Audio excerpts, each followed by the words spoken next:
Olá pessoal, eu sou o Carlos Ribeiro. No vídeo de hoje eu quero responder a pergunta do Matheus. Matheus com W. Matheus, ele é aluno do nosso curso de formação em psicanálise clínica online em São Paulo. Então aqui a pergunta do Matheus: como identificar o psicopata? Essa pergunta, gente, ela foi formulada com base no nosso módulo 7, Psicopatologia 2.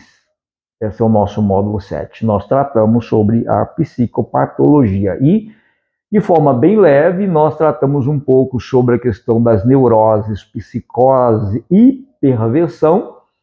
E com base nisto aqui, o Matheus faz a pergunta: como identificar um psicopata? Gente, só dando uma lembrada para vocês, que quando Freud ele trabalhou a questão das neuroses, a psicose e a perversão, Freud trabalha a perversão dentro de duas perspectivas, dois movimentos, e um deles é a perversão no sentido sexual. Então, quando Freud trabalha toda aquela questão da sexualidade, tá?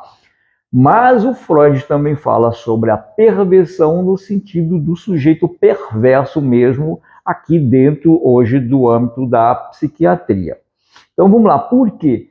Porque quando a gente fala de psicopata, a gente entende que o psicopata é um sujeito mentalmente doente, ou seja, o psicopata é um camarada que tem transtorno psiquiátrico, tá? E o psicopata, ele não tem transtorno mental. Então, mas por que ficou então psicopata? Gente, então a gente tem psico de mente e patologia de doenças, né? Especificamente, se você for falar sobre psicopatologia, a gente está falando de uma doença mental, de um distúrbio mental, de um desequilíbrio mental. Então, na hora de fazer aí a tradução e tal, ficou psicopata, dando a ideia de um sujeito mentalmente doente. O psicopata, ele não tem transtorno mental. O psicopata tem sim um desequilíbrio no seu sistema límbico. O sistema límbico é o nosso famoso segundo cérebro, né? E esse cérebro, ele é responsável pelo nosso estado emocional. Logo, o sistema límbico está intimamente ligado também ao nosso corpo. Qualquer tipo de emoção que a gente tem, seja as emoções boas ou ruins, o nosso corpo sente, tá?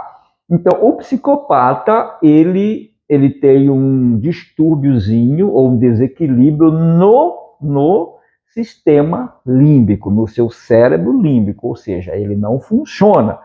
Basicamente, como ele tem um sistema límbico, só que não funciona. Ou seja, respondendo a pergunta do Matheus, como identificar um psicopata? É simples, é quando você percebe um nível, um estado de perversão muito grande nesse indivíduo. Porque o psicopata ele é muito perverso. Gente, perverso aqui é mais do que maldade. Um exemplo: alguém, por legítima defesa, deu um tiro numa pessoa para se defender ou defender a sua família. Alguém disse: esse sujeito ele é mau. Então, maldade. Não, isso aí é um mau instinto do ser humano. O psicopata não é um sujeito só maldoso, ele é perverso. Ou seja, o psicopata, o que ele interessa em você é o que você tem para oferecer para ele, não importa o quanto isso doa, tá? Então, como se identifica um psicopata? Primeiro, observando o grau, o índice de perversão que esse indivíduo possui em virtude de não ter o funcionamento do seu cérebro emocional, ou seja, o cérebro do sentimento. As pessoas sentem, que pena daquele velhinho que teve que ir para o asilo, coitadinho daquela pessoa que está passando fome. O psicopata não tem esse tipo de sentimento, ele é 100% muito racional, muito lógico e muito perverso. Correspondido para vocês.